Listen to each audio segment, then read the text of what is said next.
VC നിയമനത്തിൽ search committee രൂപീകരിക്കാൻ supreme കോടതി. താൽക്കാലിക വിസി നിയമനത്തിൽ ഗവർണറുടെ വാദം തള്ളിയ കോടതി ഇരുവിഭാഗങ്ങളും 4 പേരുകൾ വീതം നൽകാൻ നിർദ്ദേശിച്ചു. സെർച്ച് കമ്മിറ്റി തീരുമാനം ചാൻസലർ സർക്കാരുമായി കൂടിയാലോചിക്കണമെന്നും കോടതി നിർദ്ദേശം നൽകിയിട്ടുണ്ട്.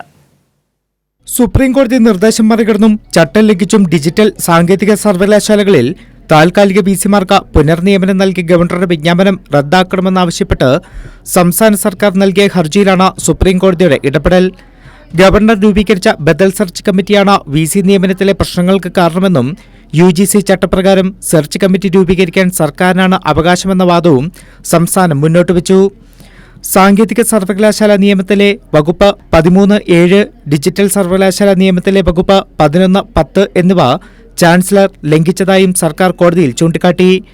സാങ്കേതിക സർവകലാശാല നിയമത്തിലെ വകുപ്പ് 13(7) പ്രകാരം സർക്കാരിനാണ് സെർച്ച് കമ്മിറ്റി രൂപീകരിക്കാൻ അധികാരമെന്നും കോടതി നിരീക്ഷിച്ചു.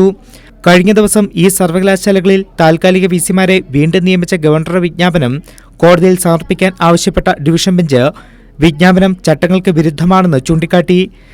സ്ഥിര വിസി നിയമനം വൈകുന്നത് എന്തുകൊണ്ടെന്നും കോടതി ചോദ്യമുന്നയിച്ചു. ചാൻസലർ UGC മാനദണ്ഡമനുസരിച്ചാണ് നടപടിയെടുത്തതെന്നായിരുന്നു അറ്റോർണി ജനറലിന്റെ വാദം. തുടർന്നാണ് സുപ്രീം കോടതി തന്നെ സെർച്ച് കമ്മിറ്റി രൂപീകരിക്കാൻ തീരുമാനിച്ചത്. ജസ്റ്റിസ് പർദിവാല അധ്യക്ഷനായ ഡിവിഷൻ ബെഞ്ച് ഇരുവിഭാഗങ്ങളും 4 പേരുകൾ വീതം നൽകാൻ നിർദ്ദേശിച്ചു. സെർച്ച് കമ്മിറ്റിയിൽ ഒരാളെ UGCയിൽ നിന്ന് നിയമിക്കും. നാളെ പേരുകൾ നൽകണമെന്നാണ് കോടതി നിർദ്ദേശം.